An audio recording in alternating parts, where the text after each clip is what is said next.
Welcome to another episode of Grammar Friday with Mrs. Baker. Today we are going to review coordinating and subordinating conjunctions.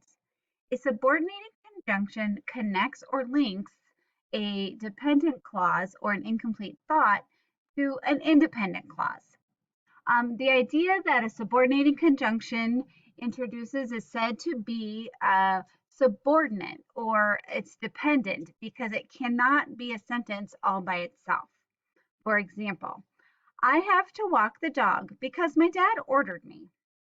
The information my dad ordered me is an incomplete thought. It's not a complete sentence and only makes sense when it is joined to the other sentence, to the I have to walk the dog. Let's look at this example today. It says, I sat in the waiting area. The nurse called my name. Today, we would like you to use the coordinating conjunction in the parentheses to write a complex sentence. I sat in the waiting area till the nurse called my name is our example today. Now it is your turn.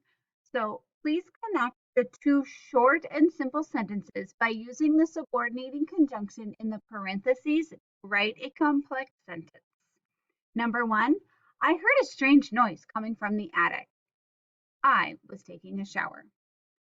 So on a scratch sheet of paper, we would like you to write the complete sentence or the complex sentence using the coordinating or subordinating conjunction in the parentheses. Okay.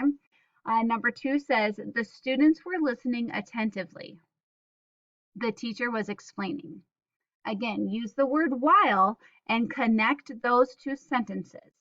Write them on a sheet of paper and then please upload them into Kickstand.